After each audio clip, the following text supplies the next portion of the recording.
Assalamu alaikum viewers, welcome to Infinity Concepts. My name is Laiba Naeem and I am here with your physics first year 2025 new version of book.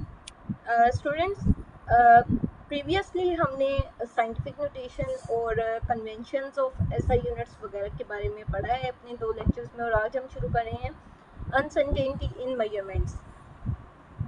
Students, अब uncertainty पढ़ने से पहले मैं आप लोगों को एक एग्जांपल से ओवरव्यू दूंगी क्योंकि ये जो टॉपिक है ये सिर्फ समझने वाला है, ठीक है।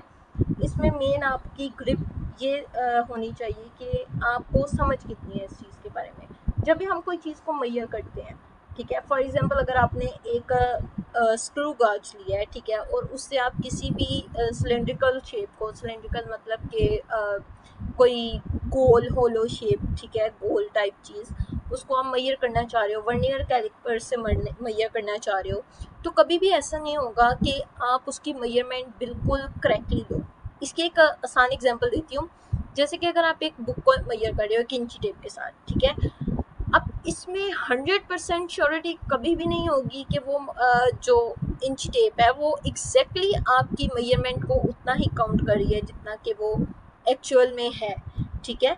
जैसे कि मैं आप लोगों को ये वाली एग्जांपल से दिखाती हूँ। If one edge of the book coincides with the 10.0 cm mark and the other with 33.5 cm, then the length with uncertainty is given by।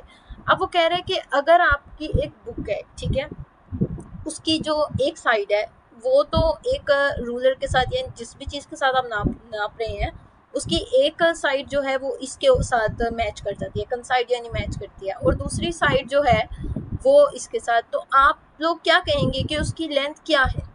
आप लोगों को इसके लिए एक स्पेसिफिक सा मेथड चाहिए इस चीज़ को एक्सप्लेन करने के लिए कि कितनी एक चीज़ के अंदर अनसर्टेनिटी है, ठीक है, एक चीज़ के अंदर कितनी एक कहने के डाउट है कि कितना आप उसको करेक्ट बनाने के लिए हम एक मेथड भी यूज़ करते हैं, ठीक है, जिसको प्लस माइनस मेथड में हम यूज़ करते हैं इस चीज़ को। जैसे कि अगर एक उसने कहा कि एच जो है वो इतना है और दूसरा इतना है, तो आप उसको प्लस माइनस करेंगे किसके साथ? जो उसकी लीस्ट काउंट होगी, ठीक है, जो उस मेजरमेंट की उस जो मेजरिंग यूनिट होगा, मेजरिंग स्केल होगा, उसकी जो लीस्ट काउंट होगी आप उसके साथ उसको प्लस माइनस करेंगे, इसको भी, एक एच को भी दूसरे एच को भी, और इन दोनों को आपस में माइनस करेंगे तो आपके पास आंसर आ जाएगा कि टोटल जो है एरिया वो इतना है, ठीक है। It means that the true length of the book is between this and this. कह रहा है कि अभी भी आप ये श्योर नहीं है कि ये एग्जैक्टली ये आपने प्लस माइनस 0.1 सेंटीमीटर लगाया ही इसलिए है कि आपको ये पता चले कि ये जो वैल्यू है 23, इसके आगे अगर पॉइंट में जो भी वैल्यू है वो प्लस में, अगर हम माइनस में जाएं तो 5 से पीछे क्या है 4, और प्लस में जाएं तो 5 के आगे है 6, यानी आप कह सकते हैं कि जो वैल्यू है, जो उसकी मेजरमेंट है वो इन दोनों के बीच में लाई कर रही है, ठीक है। आप ये नहीं कहेंगे कि एग्जैक्टली है या एग्जैक्टली है या एग्जैक्टली ही ये है, आप प्लस माइनस के साथ शो करेंगे कि इन तीनों के बीच में वो लाई कर रही है कहीं पर, ठीक है। यहाँ पर मैंने आप लोगों के लिए लिखा है, ये एक मेन आपकी डेफिनेशन है कि एब्सोल्यूट अनसर्टेनिटी क्या है। मैंने आपके लिए यहाँ पे इजी करके लिखी है, बुक में थोड़ी सी ना कॉम्प्लेक्स है और ये वाली ज़्यादा मतलब कि अच्छी रहेगी, ठीक है, इजी भी रहेगी, और इसके साथ साथ ये वाली जो है ये इसमें लाइक वर्डिंग जो है वो बहुत ज़्यादा रेलिवेंट मैंने यूज़ किया है। अब पढ़ते हैं एब्सोल्यूट अनसर्टेनिटी क्या है। अनसर्टेनिटी आपको पता चल गया किसी चीज़ में, किसी मेजरमेंट में डाउट को कहते हैं अनसर्टेनिटी। अब एब्सोल्यूट अनसर्टेनिटी क्या है? Is the smallest possible error in the measurement usually equal to the least count of the measuring instrument. अब जैसे कि मैंने आप लोगों को यहाँ से दिखाया था कि आप लोगों ने एक एच तो ये मेजर कर दिया और एक एच ये, आपको पता है कि आपने इन दोनों के दरमियान का निकालना है, लेकिन उन दोनों के दरमियान का भी आपके पास करेक्ट है या नहीं ये आपने मेन पता करना था। इसके लिए आपने क्या किया कि इसके ऊपर भी मेजरिंग इंस्ट्रूमेंट का लीस्ट काउंट अप्लाई किया प्लस माइनस के साथ, और इसके साथ भी वो कह रहे हैं कि एब्सोल्यूट अनसर्टेनिटी ये है कि किसी भी मेजरमेंट के अंदर पॉसिबल एरर्स, जो सबसे छोटा पॉसिबल एरर होगा उसको हम जब उसके साथ अप्लाई करते हैं, जैसे हमने यहाँ पर किया है, तो वो उसका एब्सोल्यूट अनसर्टेनिटी होती है। और नॉर्मली यानी यूजुअली ज़्यादातर equal to least count of the measuring instrument, जो भी मेजरिंग इंस्ट्रूमेंट आप यूज़ करेंगे ये उससे फिर रेलिवेंट करेगा। इसका डायरेक्ट लिंक मेजरिंग इंस्ट्रूमेंट के ऊपर होगा। ऐसा नहीं है कि अगर आप वर्नियर कैलिपर को यूज़ कर रहे हैं और स्क्रू गेज को यूज़ कर रहे हैं तो दोनों का सेम ही हो, या एक रूलर को यूज़ कर रहे हैं या एक इंची टेप को यूज़ कर रहे हैं तो दोनों को सेम हो। क्यों? क्योंकि दोनों की ही लीस्ट काउंट जो है वो डिफर है। इस वजह से दोनों की जो एब्सोल्यूट अनसर्टेनिटी है वो उसकी लीस्ट काउंट पे डिपेंडेंट होती है। नेक्स्ट इसके ये फार्मूलाज बहुत ज़्यादा इंपॉर्टेंट है। फ्रैक्शनल अनसर्टेनिटी का मतलब होता है यानी किसी भी चीज़ को फ्रैक्शन में शो करना, ठीक है, बटे की फॉर्म में शो करना।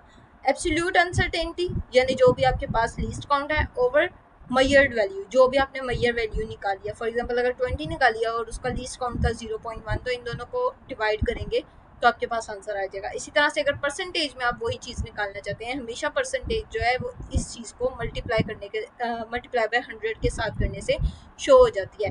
एब्सोल्यूट अनसर्टेनिटी ओवर मयर्ड वैल्यू यानी ऊपर रखें आप जो आपने लीस्ट काउंट ली है और उसके साथ जो आपकी वैल्यू निकली है उसको मल्टीप्लाई कर दें आप किसके साथ, 100 के साथ, तो आपकी आ जाएगी परसेंटेज अनसर्टेनिटी। इसमें सिर्फ याद करने वाली चीज़ जो है ये एब्सोल्यूट अनसर्टेनिटी की डेफिनेशन है। उसके बाद एग्जाम्पल भी इतना ज़्यादा नहीं आती, लेकिन अगर आप लोग इसमें खुद से भी कोई एग्जांपल दें लेकिन उस मेजरिंग इंस्ट्रूमेंट का आपके पास जो लीस्ट काउंट है वो बिल्कुल एग्जैक्टली आपको पता होना चाहिए।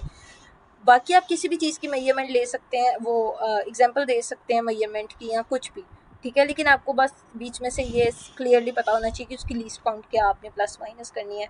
दूसरी बात ये कि फ्रैक्शनल अनसर्टेनिटी और परसेंटेज अनसर्टेनिटी की अपने याद करनी है। स्टूडेंट्स, मैंने आप लोगों को बहुत ज़्यादा लेंथी लेक्चर्स या बहुत ज़्यादा बर्डन वाला नहीं पढ़ाना, मैं आप लोगों को बता चुकी अपने प्रीवियस लेक्चर्स में। ओनली हम नोट्स बनाएंगे और नोट्स के अंदर कवर करेंगे जो जो चीज़ें इंपॉर्टेंट होती हैं या जो जो चीज़ें एग्ज़ाम के लिए या किसी भी जगह पर आ सकती हैं, ठीक है। ये जो रीडिंग वाला काम होता है ये बहुत ज़्यादा हो जाता है ज़्यादा, फिर जो स्टूडेंट्स नहीं कवर कर पाते या जो अच्छे बच्चे भी होते हैं तो भी इतना तो टाइम नहीं होता कि इतना कुछ आप पढ़ ही जाएँ, ठीक है। अनसर्टेनिटी इन डिजिटल इंस्ट्रूमेंट्स, अब अनसर्टेनिटी हमें पता चल गई थी, ये फिजिकल इंस्ट्रूमेंट्स की बात हो रही थी स्टूडेंट्स।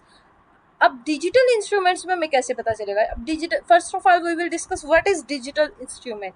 डिजिटल इंस्ट्रूमेंट ऐसा इंस्ट्रूमेंट होता है जो कि इलेक्ट्रिकली या इलेक्ट्रिसिटी के किसी फॉर एग्जांपल सेल के साथ या इलेक्ट्रिसिटी के साथ जिसको रन किया जाए। फॉर एग्जांपल आप वेट करते हैं, ठीक है, वेट मशीन है तो एक डिजिटल इंस्ट्रूमेंट है, ठीक है। ऐसे ही जो डिजिटल इंस्ट्रूमेंट्स होते हैं उनमें अनसर्टेनिटी अब कैसे पता चलेगी, ठीक है।